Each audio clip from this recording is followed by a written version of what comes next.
Do you enjoy your work, but wish you had more flexibility in when you did it? Rather than going in at 9 o'clock, leaving at 5 o'clock, only taking off weekends and the days of annual leave that you're given, do you wish that you could set your own schedule, decide when you want to work and who you want to work for? If so, you might want to give freelancing some thought, and that's what we talk about in this episode. I'm Jeremy Klein, and this is Change Work Life.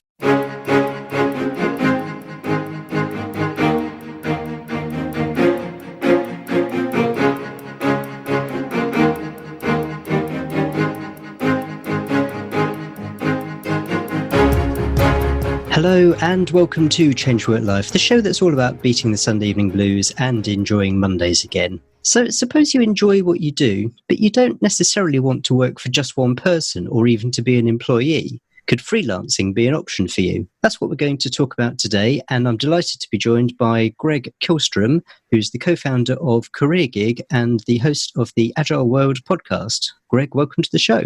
Oh, thanks so much. Thanks for having me. So can you tell us a little bit about CareerGig, what it is and who you work for? Yeah, sure. So CareerGig was launched last July. We've been doing this for a few months now. So we're a platform that connects freelancers with freelance work opportunities. So in a number of different industries. So we work with technology, we work in the marketing realm, so anything from creative to marketing and advertising to writing. We also work in the healthcare space. So that could be nurses or home health aides and things like that. One of the differentiators for our platform, among some others, is that we offer our freelancers access to benefits. So those could include, here in the United States, those include things like healthcare and retirement and life insurance, all of those types of things. Other things include access to education, so upskilling, reskilling opportunities, and we continue to expand those. And so one of the things that we wanted to focus on was really, when you're a freelancer, there's a lot of freedom, and I'm sure we'll get into a lot of the details about the life of a freelancer, but there are some things that you give up as a full-time employee, and those things are some of that financial security, but also things like corporate training programs and the opportunity to interact with others in your profession and things like that. So we wanted to make up for some of those gaps while still giving people the benefits of freelancing. And then on the side of the hiring companies, we also wanted to make it easier to hire highly skilled individuals and have a higher level of trust than exists on some other sites where you're simply looking at rating systems like 5-star rating systems or recommendation systems where, people that you don't know are recommending you for skills that you don't necessarily have. So we wanted to take a better look at how can we really match the right people with the right opportunities and increase that level of trust.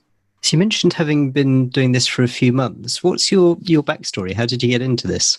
Yeah, sure. So my first job out of college was working with a tech startup. So I guess maybe I got and this was 20 some years ago, but I kind of caught the bug then for really merging creative and marketing and technology together to do something innovative and things like that. So I worked for that company for a little while, and then this was early days of the internet, really early 2000s.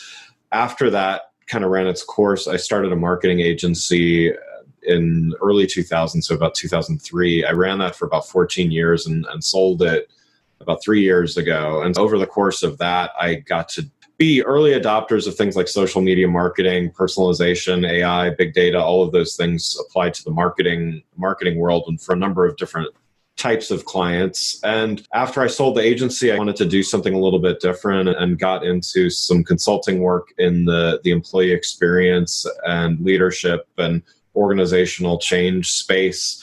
And that really led me to really appreciate and understand just how big the freelance workforce is and is growing.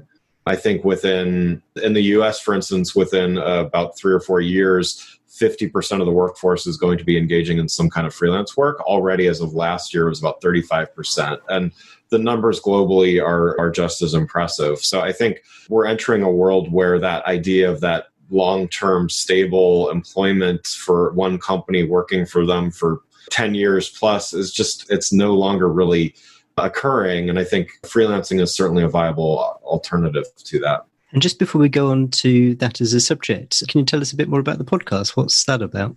I started the Agile World podcast. We're about to start year 3 of that in early next year. I did it. So I wrote I'm writing a series of books, I guess. I wrote a couple already, and I have another one coming out at the beginning of next year. First one was about applying Agile marketing to website design and development. So that's a lot of what my agency did. Second one was about branding, and I did a follow-up to that as well. So the Agile brand and the Agile consumer.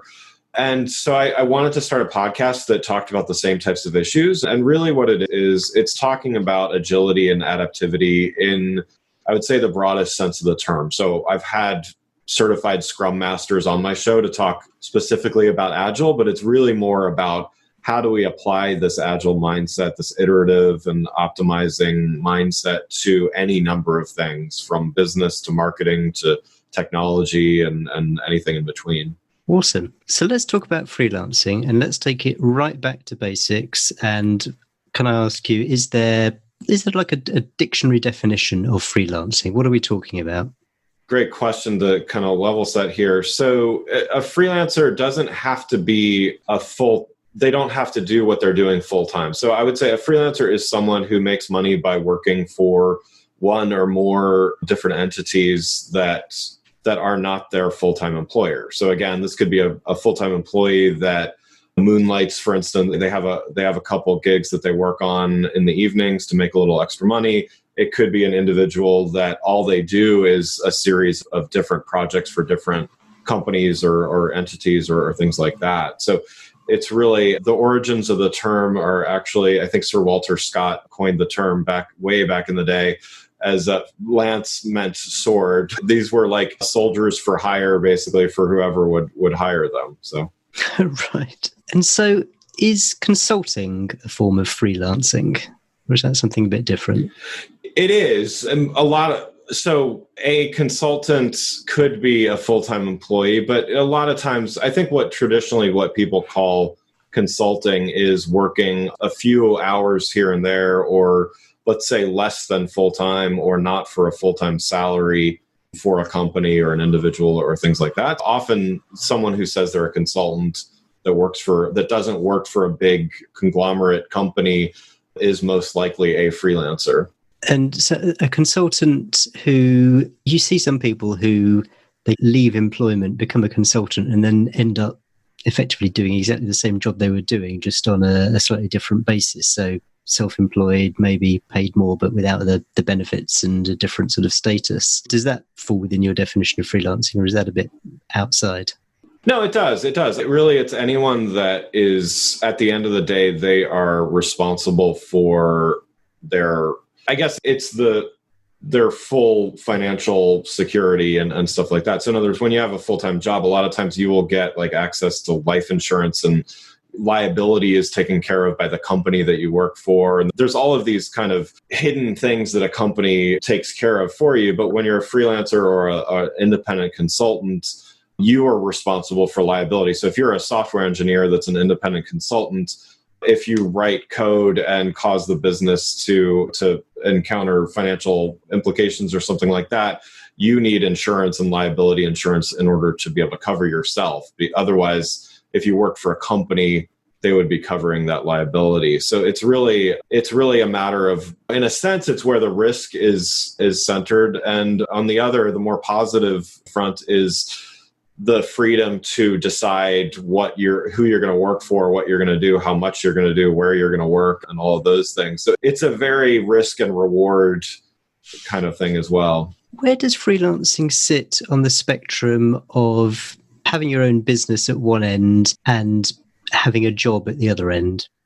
I think a lot of freelancers might consider themselves having their own. You can be a solopreneur, sometimes they call it, or things like that. A freelancer could consider themselves their own business. A lot of times they will form their own entity for tax reasons and stuff like that, even though they don't have employees or even other consultants that they work with. But having a legal entity technically makes you a company, even though if you're one individual, you're really a freelancer.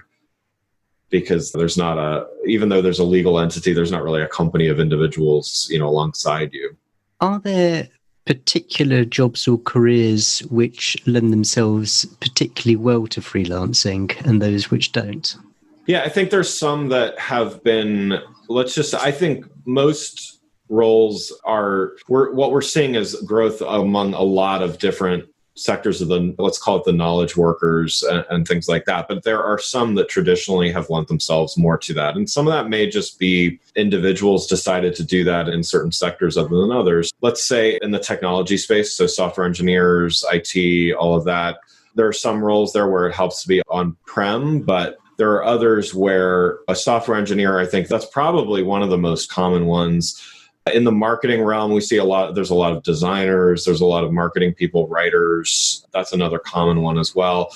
We're even seeing a lot of movement in the healthcare space, as I mentioned briefly earlier, nurses and others finding, because there's such demand in certain areas, they're wanted all over the country, so to speak, and so therefore they're able to demand some contract work and that flexibility. But really, I think it's growing across a lot of different sectors. I'm just wondering whether there are that many careers which don't lend themselves to freelancing. I'm thinking you can have in teaching, we in the UK call them supply teachers, so people who go in to cover lessons, when someone's off ill or on holiday, or well, not on holiday, but off ill or maybe on maternity leave or something like that. In construction, I guess historically lots of people would just have been hired for a day's work or however long a project was. I mean, if you come across any particular professions which really you can't fit into the framework of being a freelancer. Not really. To your point, I think most roles. So it's more about the role that they play within the organization, right? So in other words, a software engineer can very easily, I think the other distinction to make, and we're all living in this world right now of remote work, and so often, in previous times, you would think more of contractors as people that worked remotely. Well, now, at least for a little while here, everybody's working remotely, or at least a lot of people are working remotely. So I think the distinction to make is just how closely tied they are to the overall strategy of the organization. So in other words, there are some roles where as an executive of a company, it doesn't make sense to be a freelancer because you need to be so tightly tied into the strategy of the organization. As managers of freelancers, that's difficult to do as a freelancer yourself because you need to be more tightly tied into what's going on. But roles within the organization, if you're even an accountant, a lawyer, a designer, an engineer, whatever the case may be, it makes sense as long as there's someone guiding your work that's more closely tied to the internal workings, if that makes sense. Is this something which could be a downside of freelancing, that you don't get into this being involved in the strategy of the organization? Is that one of the choices that you make if you decide to be a freelancer, that you're not necessarily going to get that involved in the direction of a particular business? Yeah, I think I saw this even with my marketing agency. So we would have as many as 20 clients at a time and do some great work for them, obviously, but we only got so deep, in other words. So we could do a single campaign or task or something like that. But yeah, we weren't involved in the internal discussions that led to the need to hire a marketing agency. So to pull that a little further for a freelancer, it is the same. You get the experience of being able to work across a lot of different clients, get a lot of different experiences. That's a definite upside. You get a lot of learning very quickly. But yeah, the downside is you lose some of the depth because you're not there physically on site to get that, or you're just not there in all of the meetings and discussions that would take place that would give you that deeper understanding. That leads on quite nicely to exploring the pros and cons of freelancing. So shall we start with some of the advantages that comes with going the freelance route rather than an employed route? Yeah, sure. So I think freedom in general is a big one. And it's not just, although it's not just the freedom to work from wherever you want. And especially pre-pandemic, I had friends I'd see pictures of them working on the beach and from wherever they wanted, they would just travel and work as they go and stuff like that. Obviously, in a global pandemic, some of that has gotten cut down considerably. But freedom also means if you have kids, if you have a spouse that is unable to work and needs extra attention, if you have parents that that needs to, all of those types of things. It gives you the freedom to take care of the rest of your life as opposed to having to do a 9-to-5 job or else not being able to pay your bills and stuff. And a lot of people, they get a full-time job so they can do that, but then they end up sacrificing a lot of the other things that they could be having if they simply had the freedom to work more flexibly, work remotely when and how they want to, and everything like that. So I think that's really, and also, to be honest, they can make as much money as they're able to. So in other words, if you get a salary job, you can get a raise. Ideally, every year or so often you get a bonus if the company allows that. But you're not going to get another full-time job on top of that because one human can only work so many hours in a week. But as a freelancer, you can actually make more money because you can take on several different projects. And as long as you're able to juggle that many things, it's really your income is up to you. Just to pick on the freedom point a little more, to what extent is that real and to what extent is it more theoretical? Because I get the idea that, as you said, everyone's working remotely at the moment. So in theory, we could all be working from the beach if we were allowed to go to the beach. But in terms of the ability to control your hours, to control the amount of work that you're doing, how real is that when you're a freelancer? Or can you expect, if you're involved in a particular project for a business, that you are going to be expected to work, pretty much office hours? I think it's a great point. There are different cases, but as a freelancer, you can turn down things. It's tough. Trust me, I've been a freelancer before. It's tough to turn down work that might pay a lot, but offers less than optimal working conditions or just doesn't really work with your schedule. So I think with that, it's the freedom to be able to turn something down or dictate terms where if you're a salaried employee and they ask you to do something, if you refuse to do it, you could be out of a job and that's your entire income and potentially your family's entire income and everything like that. With being a freelancer, you've diversified your income as well as diversifying your risk. And so losing one thing because it simply just doesn't work for your needs is a lot easier to take, for instance. But I admit, as a freelancer, I worked more than I did as a full-time employee, and sometimes simply because maybe it's feast or famine is a common phrase of sometimes you sell too much and then so you're really, really busy, and then you're so busy that you don't have time to sell or win more projects. And so then the famine piece kicks in and you have no work for a little while and you need to make up that gap. And I think that's where marketplaces, to go back to CareerGig, I think that's where marketplaces make it a lot easier because a lot of freelancers are not necessarily gifted salespeople or marketing people for themselves. As much as we can ease that friction of, okay, let's keep a steadier amount of work because it's easier to find and get hired, that also does help that. And the ability to earn more as a freelancer than you might otherwise as an employee, that's still going to be limited by market forces. I mean, you're only going to be able to charge what the market supports. And then if it is just your own time and capacity, because, we've all only got the same 24 hours in the day.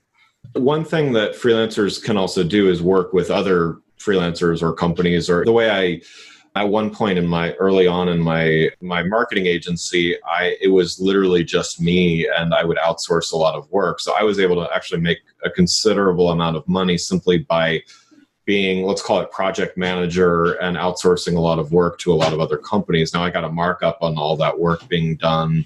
In other words, being a freelancer doesn't mean you can't work with anybody or can't talk to. So there's lots of ways of teaming together with others, and you can set your rates, and a more experienced freelancer can charge higher hourly rates where you're paying for their level of experience, not necessarily that it only took them a few hours to do something, but you're paying for the fact that they've been 20 plus years in the industry and therefore their time is worth more. And so therefore you're able to make more.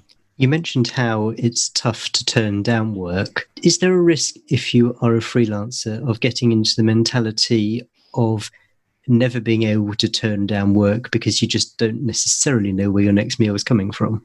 I think early on, that is definitely, I know this for me, I know this for plenty of other people that I talked with, until you really understand not only your ability to get new work, there's a number of factors that go into that. I think a huge one is just building a network of people that can recommend you as well as you can find work through. But I think early on as a freelancer, that is absolutely, and it's a valid concern, right? Because I know that I felt lucky every time I got a new gig as a freelancer early on because I really didn't have a process. I didn't have as big a network as I do now. But over time, you begin to understand that, yes, there's, let's call it being comfortable with risk, because the risk is not having any work. But you become more and more comfortable with this idea that, yeah, I don't have a 12-month roadmap of the projects in my pipeline necessarily, but I know that the last time that I was starting to get a little light on work 3-4 months out, I was able to make a few phone calls, reach out to a few people, and sure enough, within a month or two, I filled that pipeline back up. So your resilience builds over time, and so you get, again, bad stuff can always happen, but you get less and less concerned about those things because you believe in yourself based on results and history. We've covered some of the disadvantages, I think, already. Are there other disadvantages or downsides of being a freelancer versus an employee? And I know that benefits, life insurance, retirement plans, that sort of thing is an obvious one, although that is something that you're addressing in your company. I think the camaraderie and just learning, and that could be formalized learning like training and certification, but also it could just be learning as a group and a team and stuff like that. It's different when you're not part of a larger team of people. And so you can still work as part of a team as a contractor, but it's not always the same. You're not always treated the same. And that kind of goes with the territory because you're not a full-time employee. You're not going to necessarily be invited to the holiday party and all those kinds of things. So there's a little bit of an outsider thing. But again, that's another thing that can be solved in a number of ways as long as you're intentional about it. There are plenty of communities out there of like-minded professionals.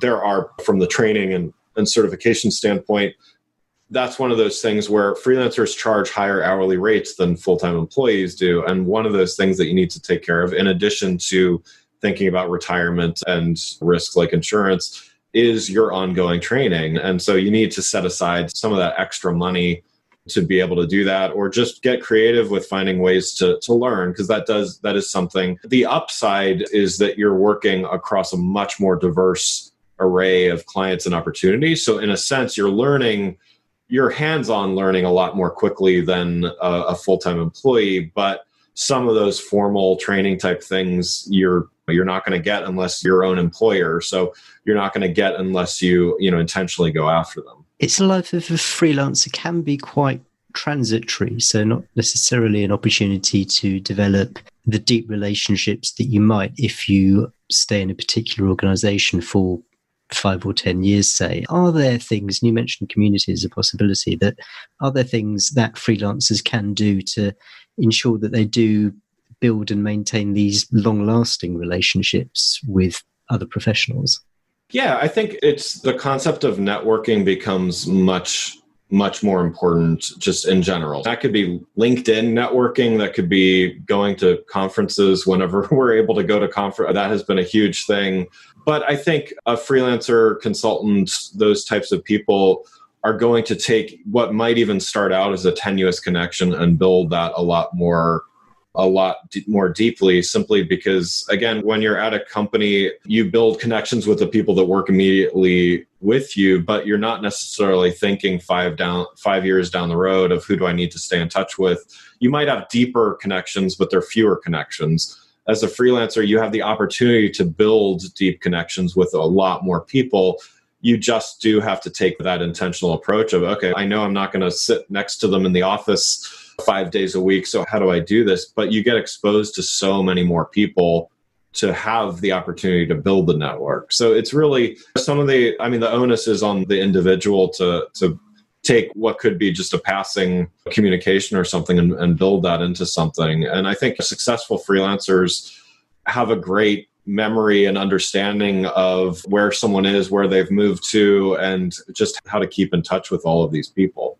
Are there particular types of people or particular personality traits which lend themselves better to freelancing rather than employment? And I guess if someone is in an employed position at the moment and they're thinking, oh, actually, this sounds quite interesting, I'd like to explore that further, what sort of questions should they be asking themselves to determine whether or not this might be right for them?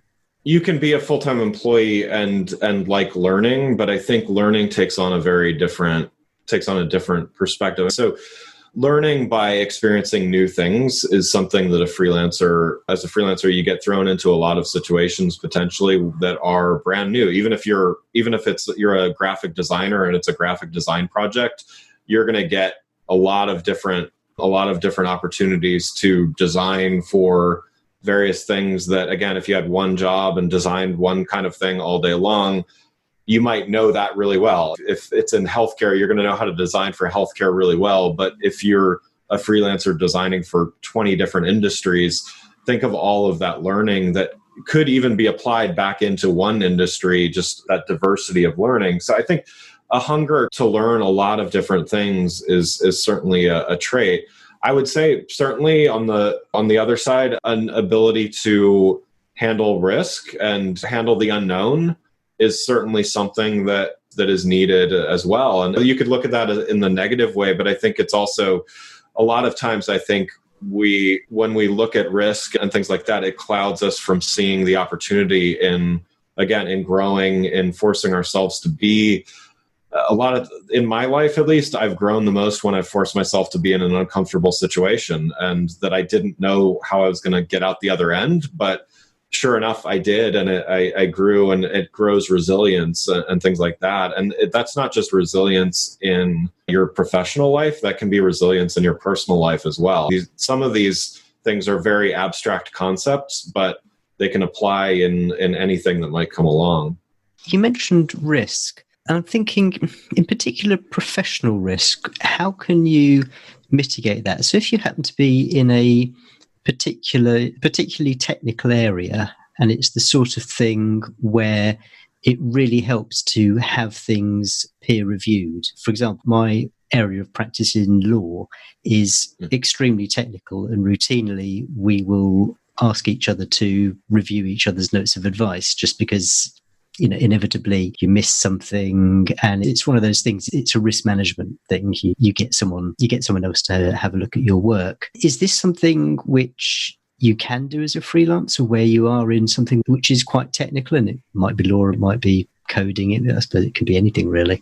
Yeah, absolutely. I mean, I think having that network of peers that are, a lot of times they're going to be fellow freelancers or independents that are willing to help, because certainly I always had that as a freelancer when I was doing that, just people that I could rely on, ask some questions to and stuff like that, just because I think that's critical as any professional. Everyone's work needs a checking. So no matter if you're internal, external, whatever. So yeah, I think that's certainly possible to build. And that's just, you find some peers that you can do the same with for them. And if you're all independent, then it works really well because you don't necessarily have to pay them to do it. You'll help them out the next time and stuff like that. But yeah, I think that's always a need, no matter whether you're in-house or outside. I mean, can you sort of present yourself as a freelancing team for that purpose? So it's not just you doing the work, but it's you and another person. I think that can certainly be done. And a lot of times freelancers will team together once in a while. Sometimes they'll team together for ongoing projects. And sometimes companies will keep hiring the same sets of freelancers to do things with their internal teams because they just like how they work, but they just don't have a lot of times a freelancer will be hired because they're highly skilled in an area. The company just doesn't need someone sitting 40 hours a week doing that work. They need about 10 hours a week, let's say, of that skill. And they'll find freelancers that they like, that know the company, know their challenges and their all of that stuff, and bring them on. And it works well because it's essentially recurring work for the freelancer. So they have to worry less about finding brand new clients. And the company likes it because they don't have to be on payroll, and yet they know the background. And so they don't have to retrain them every time they hire them. Going back to our person who's thinking this might be interesting, and they've started to ask themselves questions about whether it would suit them, and they're thinking about going for it, how long should they plan for their transition? A lot of people do what we call moonlighting. They do a bit of that on the side to just test things out for a little while instead of just going full on freelance. What we've seen, though, in the midst of the pandemic and the financial crises and all, is a lot of people have been furloughed or laid off, and they don't have the opportunity to go back to full-time employment right away, and they're starting to choose this lifestyle because, again, the freedom and flexibility that it promises. And again, I know we talked about plenty of things where that's sometimes easier said than done, particularly in the beginning. But I also think that it's not entirely true to say that a full-time job is stable and secure and free of risk.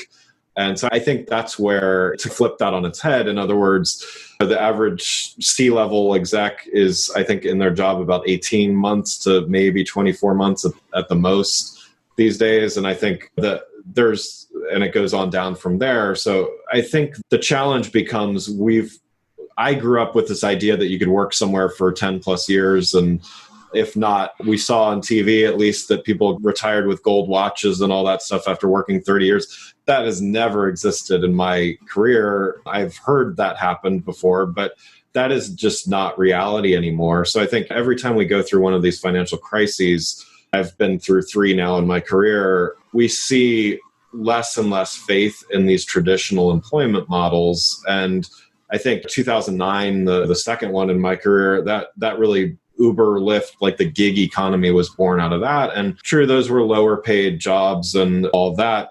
I think what we're seeing right now with the COVID-19 phenomenon is the more highly paid knowledge workers, all of that, are saying, okay, just like me, they've been through 3 of these. Maybe they made it through 2 financial crises without getting laid off or fired or furloughed. But the third one, they didn't quite make the cut, or maybe most of their fellow coworkers didn't make the cut either. And they're starting to say, what does it take? Like, how many more years am I going to be able to survive in a world where you get laid off when it's not convenient for the company?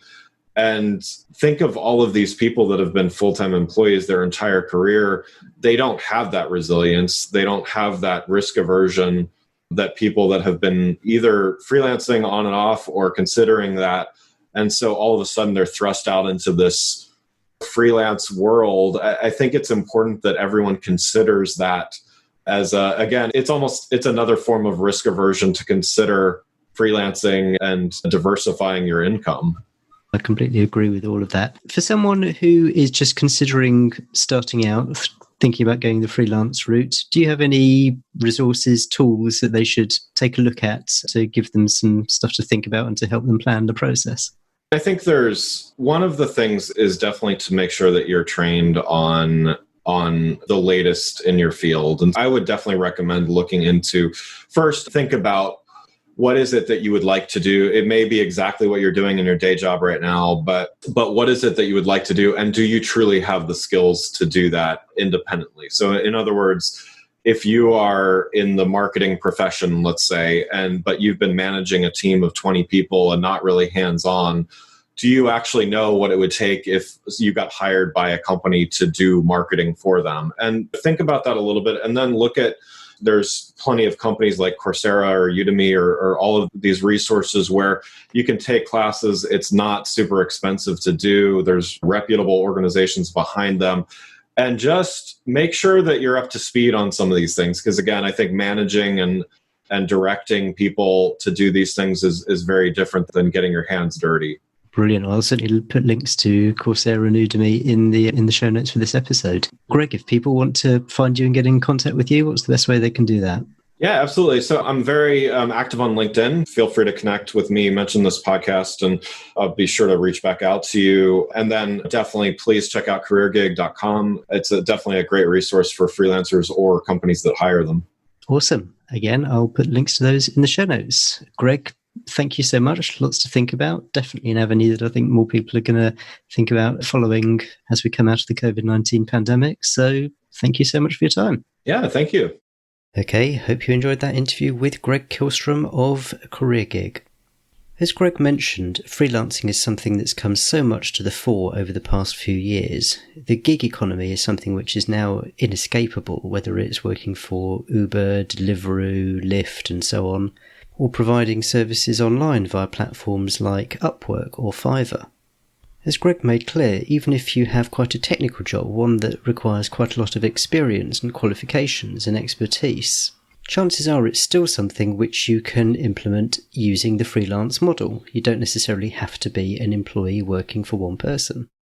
I thought it was really useful how Greg highlighted both the pros and the cons of freelancing. So the fact that you've got more freedom and the fact that you can build up a lot more experience working for different people, but that you don't necessarily get the depth of experience, the stake in the future of a particular employer if you're only working for them for a short period of time.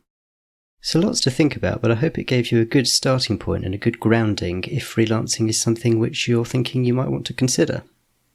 You'll find show notes for this episode on the Change Work Life website. They're at changeworklife.com/81 for episode 81. And one of the ways you can find out for yourself whether freelancing might be for you is to try the exercises on my website, which are designed to help you work out what sort of career and what sort of lifestyle is for you, what you really want. If you do those exercises and realise that having control over your own time and having that flexibility is something which is important to you and something which you value, then maybe that points to freelancing as an option for you. If you go to changeworklife.com/happy, that's HAPPY, happy, that's changeworklife.com/happy, that'll take you to the page where you can sign up to receive the exercises. Well, can you believe that's the end of the first 3 months of 2021 already? I cannot believe how quickly it's gone, and I hope it's been a better first 3 months for you than the past 12 months have been. I'm really keen that 2021 is the year that we take action, that we make changes, that after having the reflection that 2020 forced on us, 2021 is the time that we start to implement, that we start to change, that we start to take the decisions and take the action so that we are happier, that we're more satisfied. That's my goal for this podcast, and if this resonates with you, then do subscribe, pass it on to your friends. We've got some more great interviews coming up, and I can't wait to see you in next week's show. Cheers. Bye.